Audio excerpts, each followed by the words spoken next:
सरकार ने आज अपने कार्यकाल का अंतिम बजट पेश किया है, जिसे लेकर चुनावी वर्ष में इस बजट से देश के लोगों को काफी अपेक्षाएं थी।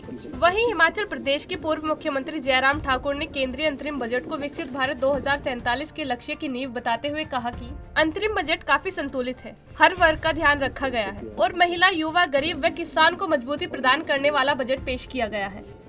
इन 10 वर्षों में जो पूरे होने जा रहे हैं आदरणीय प्रधानमंत्री नरेंद्र भाई मोदी जी के नेतृत्व में, गरीबी रेखा से नीचे रहने वाले 25 करोड़ लोगों को गरीबी रेखा से बाहर निकालने का कार्य सफलतापूर्वक किया गया। और जहां देश की आबादी लगभग 140 करोड़ की है और निश्चित रूप से यह कठिन काम था। जो गरीब लोग हैं उनको गरीबी रेखा से ऊपर निकालना, बाहर निकालना, और स्वाभाविक रूप से जो गरीब कल्याण की योजना है उनका असर हुआ, उनका इम्पैक्ट रहा और 25 करोड़ देशवासी जो गरीबी रेखा से नीचे थे उनको गरीबी रेखा से ऊपर लाने में सफलता हासिल की। और इस बात को भी हमको मान करके चलना पड़ेगा कि भारत के 80 करोड़ लोगों को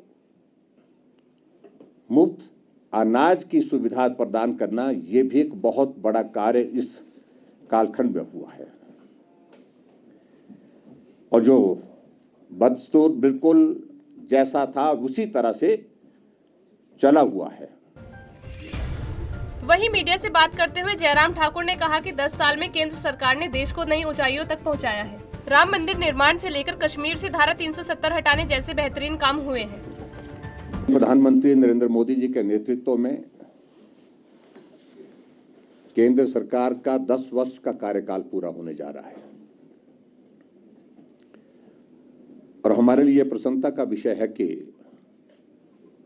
उनके मजबूत नेतृत्व में भारत हर क्षेत्र में आगे बढ़ा है।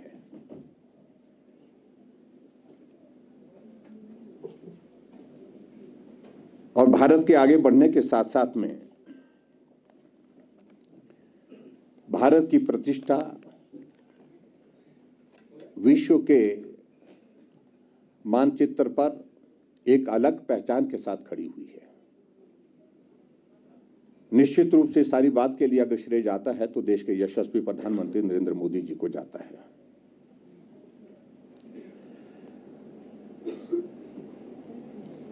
अपने इस कार्यकाल में प्रधानमंत्री नरेंद्र मोदी जी ने एक ही बात को अपने सामने रखा, राष्ट्र प्रथम, कि राष्ट्र सर्वोपरि है।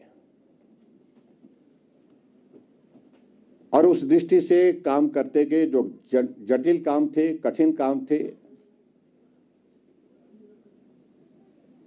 एक एक करके उनको पूरा करने की दिशा में आगे बढ़ते रहे।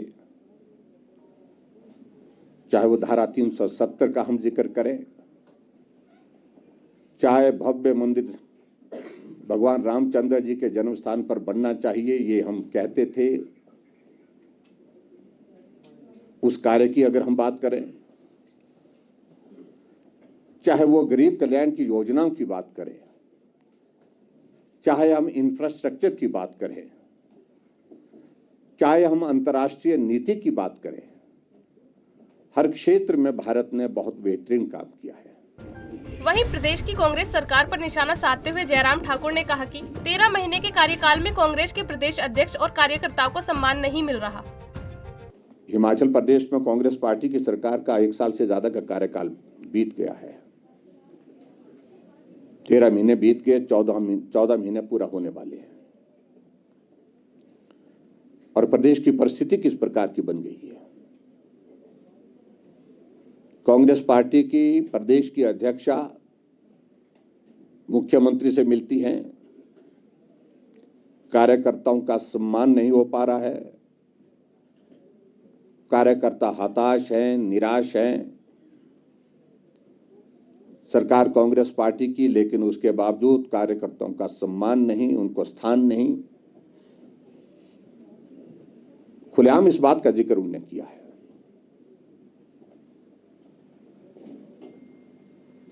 और कांग्रेस पार्टी के ही कार्यकारी अध्यक्ष जो सुजानपुर से विधायक है, आज उनका भी एक पत्र सोशल मीडिया में देखने को आया है, जिसमें उन्होंने जिक्र किया है कि हम 1 साल के कार्यकाल में बहुत बेहतर नहीं कर पाए। उनकी भावना इस प्रकार से उसमें व्यक्त हुई है। हमने हिमाचल प्रदेश में बेरोजगारों के लिए नौकरी देने का वादा किया था, बेरोजगारी को कम करने का वादा किया था।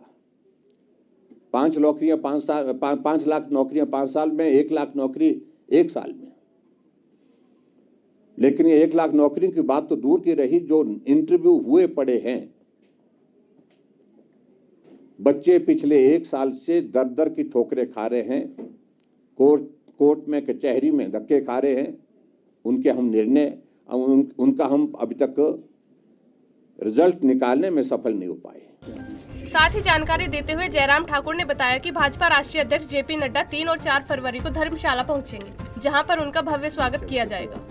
मैं आप सबके बीच में ये भी कहना चाहूंगा कि हमारे लिए प्रसन्नता का विषय है कि हमारे पार्टी के राष्ट्रीय अध्यक्ष जगत प्रकाश नड्डा जी 3 और 4 तारीख को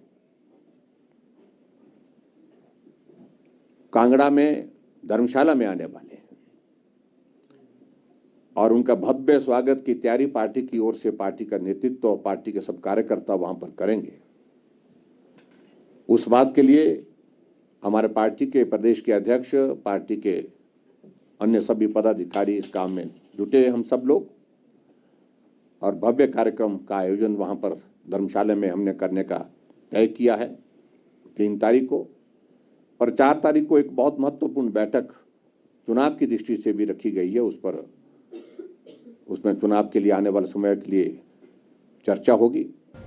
गौरतलब है कि जहां नेता प्रतिपक्ष ने प्रदेश सरकार को घेरा, वहीं दूसरी ओर केंद्र सरकार द्वारा 10 वर्ष के कार्यकाल में हुए बेहतरीन कार्यों पर बात की। पंजाब केसरी टीवी के लिए शिमला से अली की रिपोर्ट।